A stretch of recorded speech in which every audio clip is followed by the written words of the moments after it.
फिर उसके बाद ये हुआ कि ड्रग रेजिस्टेंस आना शुरू होगी। और अब टीबी को जो सबसे बड़ा चैलेंज है, अब टीबी को सबसे बड़ा चैलेंज ये है कि ये ड्रग रेजिस्टेंस हो गई है, इस पे दवाइयाँ काम करना बंद कर गई हैं। और अब चैलेंज एक और गया कि 1/3 ऑफ द पॉपुलेशन जो है वो लेटेंट ट्यूबरक्लोसिस में चली गई है। तो ये लेटेंट ट्यूबरक्लोसिस के मैं केस आपको रिपोर्ट करता हूं।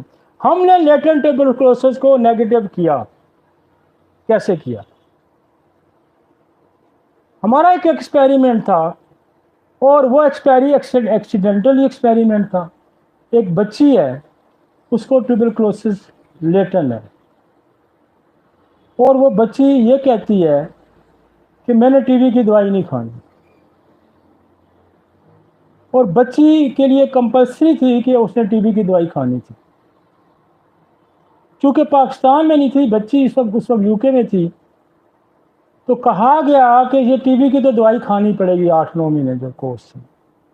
हमने क्या किया कि हमने कार्सिनोसन की एक डोज दी, हमने इसको ट्यूबरक्लोनियम की एक डोज दी, और हमने उसको आइसोनाइज जो टीबी की लेटेंट टीबी की दवाई है उसकी एक डोज हम उसको हर 15 दिन बाद दे रहे थे। और आफ्टर द 2 मंथ्स उसका टेस्ट हुआ, चूँकि उसको दवाइयाँ प्रोवाइड कर दी थी कि आपने ये दवाइयाँ खानी।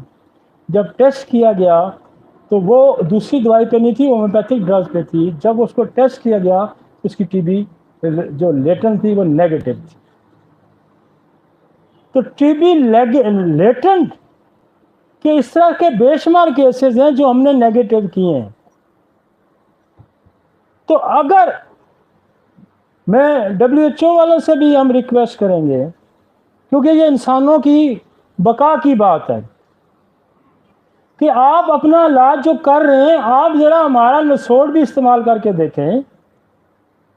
आप ट्रायल करें, आप 100 बंदे को उस पर रखें, आप 100 बंदे को इस पर रखें, तो फिर आप रिज़ल्ट देखें। अगर आपके रिज़ल्ट ठीक आते हैं तो फिर आपको होम्योपैथी को इंटरनेशनली रिकॉग्नाइज करके उसको ट्यूबरक्लोसिस लेटेंट के लिए इलाज के लिए आपको इसको रिकॉग्नाइज करना चाहिए। और आपको कहना चाहिए कि ये सिस्टम जो है ये हमें ट्यूबरक्लोसिस में हेल्पफुल साबित। और बेशुमार ऐसे